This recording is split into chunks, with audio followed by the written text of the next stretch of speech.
que os japoneses realmente tinham interesse em trazer, talvez, os Gracies para o lado do judô, é o fato do próprio Elton ter botado no livro dele um recorte que parece que o Hélio Gracie teria recebido a faixa preta de judô segundo grau em 1939, dada por membros da Kodokan e Jukendo. Você tem algum registro em relação a isso? Já ouviu falar nesse fato? Tenho sim. Inclusive, uma foto famosa, se você tiver o livro Gracie Jiu-Jitsu, o livro do Hélio Gracie, que ele deixou com as técnicas, dentro desse livro tem uma fotografia no início, né, na parte de introdução, na parte histórica, do Hélio Gracie fazendo uma pose de kimono com uma faixa preta. Está na mão. Se você quiser pegar aí, você vai ver essa foto. E nessa faixa tem os caracteres japoneses. Eu perguntei, inclusive, a um aluno japonês meu o que queria dizer, e está escrito Hélio de um lado, Gracie do outro.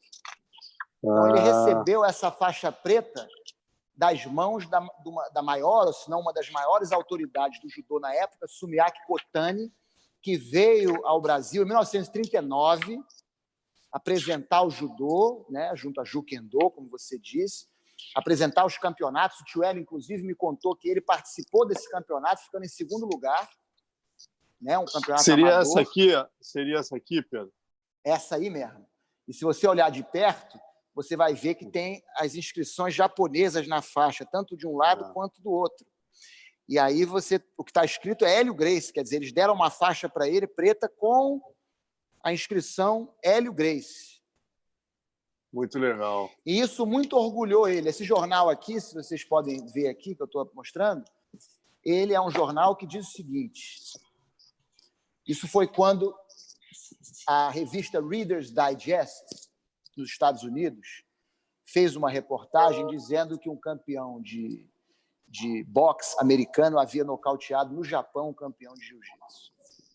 Então, isso foi um grande rebuliço no mundo inteiro e o Hélio Gracie decidiu responder, desafiando 5 boxeadores para lutar com eles na mesma noite para provar a superioridade do jiu-jitsu. E quando ele iniciou isso, inclusive desafiou o campeão do mundo, Joe Louis. Mas olha aqui como é que ele apresentou a situação, né? Isso no jornal da época, dizendo o seguinte: fora de concurso por falta de competidores, Hélio Gracie abandonou o quadrado de cordas, aperfeiçoando-se ainda mais, sendo o único brasileiro que possui título concedido por uma academia brasileira, por uma academia japonesa. O único brasileiro que possui título concedido por uma academia japonesa. Certamente ele deu essa informação para o jornal. Então, era uma coisa da qual ele se orgulhava, né? Até que houve uma mudança, e isso é muito interessante historicamente. Houve uma ruptura dos Gracie com os japoneses. Até então, eles se sentiam representantes. Olha aqui, isso aqui na década de 30, exatamente na passagem de Kotani pelo Brasil, outro artigo de jornal. Agora eu vou abrir aspas para o Hélio Gracie. Vou abrir aspas, palavras dele. Acredito que tenhamos feito como propaganda da luta japonesa aquilo que ninguém fez no Brasil, nem os próprios japoneses. Tá? Então, você vê aqui exatamente isso. Agora, o que aconteceu? Por que a ruptura? Aí também são deduções que nós fazemos. Primeiro, a guerra. Na mesma década de 40, pouco tempo depois, você já vê que muda o tom. Ele já diz o seguinte, né? Se houve aquela reação de nossa parte, o desafio só se prestou a um papel: lembrar aos amigos norte-americanos que o jiu-jitsu não é privilégio no Japão, que no Brasil existem adeptos conscientes desse esporte e que esses adeptos estão dispostos a provar que o boxe não dispõe dos inúmeros recursos técnicos do jiu-jitsu. Quer dizer, o que ele está dizendo aqui? Porque, na época, o que estava acontecendo? A Segunda Guerra Mundial. Então, o Japão ficou do lado dos nazistas. Então, houve ali uma necessidade de desassociar um pouco, eles sentiram isso, a atividade deles dos japoneses. Então, espera aí, jiu-jitsu não é exclusividade do japonês, nós estamos aqui também para provar a eficiência do jiu-jitsu, somos brasileiros.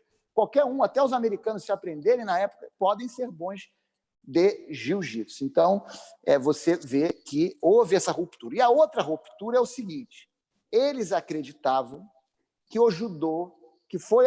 Aí eu não estou mais falando do judô do Jigoro Kano, porque isso é que gera grande confusão. O judô, os Gracies aprenderam judô do Konde Koma. Espera um pouquinho, que judô? O judô de hoje? O judô que o Kimura praticava? Ou o judô do Yokoyama e do Maeda de 1900, da virada do século XIX para o século XX? Porque são coisas completamente diferentes.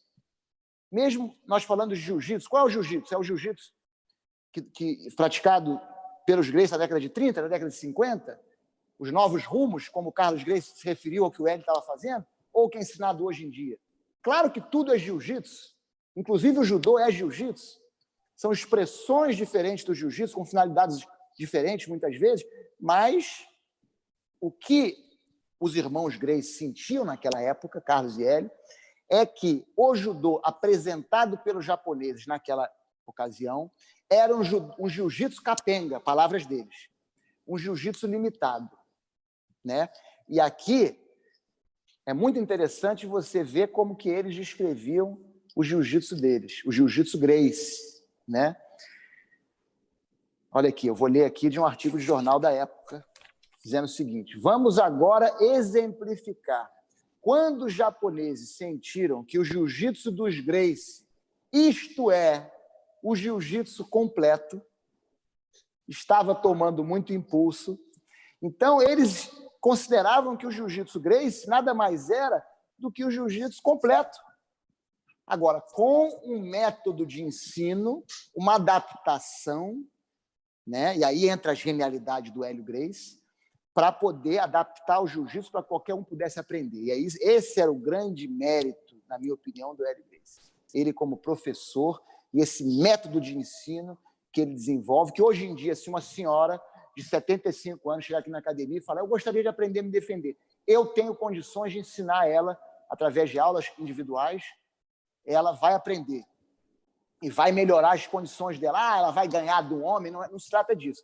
Ela vai, daqui a 40 aulas, estar muito melhor fisicamente, mentalmente, do que quando ela começou. E isso eu devo ao Hélio Gracie, que me ensinou a fazer isso. Me ensinou esse programa, esse método de jiu-jitsu. Né, nós que temos o diploma de professor dele, que ele deu poucos na vida dele, nós aprendemos com ele essa metodologia. Não era fácil ganhar esse diploma, e nós temos muita honra que 4 desses diplomas estão na nossa família, nosso pai, o meu e dos meus irmãos, e esse método de ensino. Então, claro que havia essa diferença, né, do método, da metodologia, como do Jigoro Kano, o judô também tinha um método, uma metodologia diferente.